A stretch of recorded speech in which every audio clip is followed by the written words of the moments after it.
દારૂ વેચનારને પરમિશન મળે, હથિયારધારીઓને રિવોલ્વરનો પરવાનો મળે, તો પછી ખેડૂતને સરકાર માન્ય ગાંજો માટે પરમિશન કેમ નહીં? જાફરાબાદના ટીંબીના ખેડૂતે કૃષિમંત્રી જીતુભાઈ વાઘાણીને સરકાર માન્ય ગાંજો વાવવા અંગે પત્ર પાઠવ્યો છે. પત્રમાં લખ્યા પ્રમાણે ખાતર, બિયારણ, જંતુનાશક દવા, ખેતોજારો અને ડીઝલના ભાવ 10 ગણા વધ્યા છે. ખેડૂત તરીકે પરમિશન વગર ગાંજાનું વાવેતર કરવામાં આવે તે વિભાગ આવે ક્યાં? મામલતદાર વિભાગ, કલેક્ટર, ખેતીવાડી કે પોલીસ વિભાગમાં આવે તો અમારા વિભાગના નથી આવતું તેવી જાણ કરવામાં આવે છે. મંજૂરી વિના કરીએ તો દરેક વિભાગમાં આવે. આ તે કેવી કાયદો વ્યવસ્થા છે? ગુજરાતમાં દારૂ વેચનારને પરમિશન મળે, હથિયારધારીને રિવોલ્વરનો પરવાનો મળે, તો ખેડૂત તરીકે ખેડૂતોને સરકાર માન્ય ગાંજો વાવવાની પરમિશન કેમ નહીં? સરકારની દેખરેખ નીચે વાવેતરથી માંડીને વેચાણ સુધી ગાંજો વાવવાની પરમિશન સરકારના જવાબદાર કૃષિમંત્રી અથવા જવાબદાર કચેરી દ્વારા આપવામાં આવે તેવી માંગ કરવામાં આવી છે. ઘઉં, કપાસ, મગફળી, કઠોળના પોષણક્ષમ ભાવો ન હોવાથી વ્યથિત ખેડૂતે પત્ર પાઠવ્યો છે. સરકાર માન્ય ગાંજો વાવવાની પરમિશન માટે ઘનશ્યામ ભાલાળાએ પત્ર પાઠવ્યો છે. અગાઉ 16 માર્ચના રોજ પણ ઘનશ્યામ ભાલાળાએ પત્ર પાઠવ્યો હતો.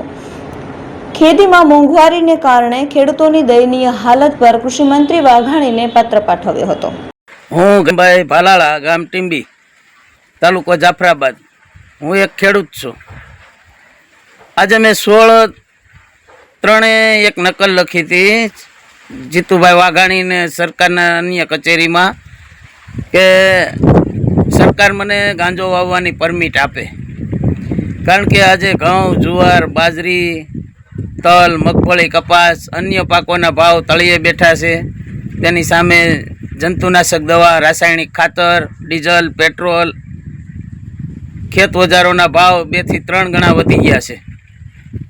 આ બાબતે અમને પોષણક્ષમ ભાવ ન મળતા, ખેડૂતોની બમણી આવક ન થતાં મેં સરકાર પાસે સરકાર માન્ય વાવેતરથી માંડીને વેચાણ સુધી ગાંજાની પરમિટ માગી હતી.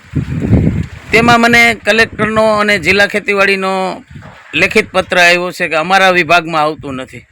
મેં જાણ્યું તો પોલીસ વિભાગમાં આવતું નથી, મામલતદાર વિભાગમાં આવતું નથી, કલેક્ટર વિભાગમાં આવતું નથી, જિલ્લા ખેતીવાડી વિભાગમાં આવતું નથી.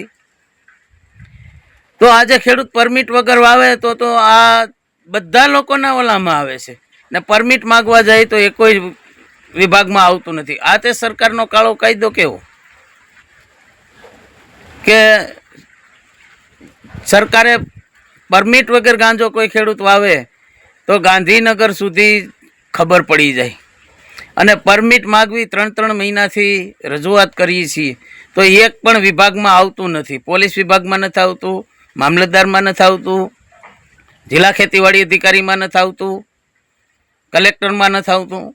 તો આવે કોના વિભાગમાં? અને વાવ્યું હોય ને પકડાણું હોય તો તરત બધા ઓલા રોજ ભૂંડની ઘોડે તરત ત્રાટકે છે. તો આજે ગામથી માંડીને ગાંધીનગર સુધી ખેડૂતો બાબતે મેં રજૂઆત કરી છે કે મારે સરકાર માન્ય તમારી દેખરેખ નીચે ગાંજાનું વાવેતર કરવું છે.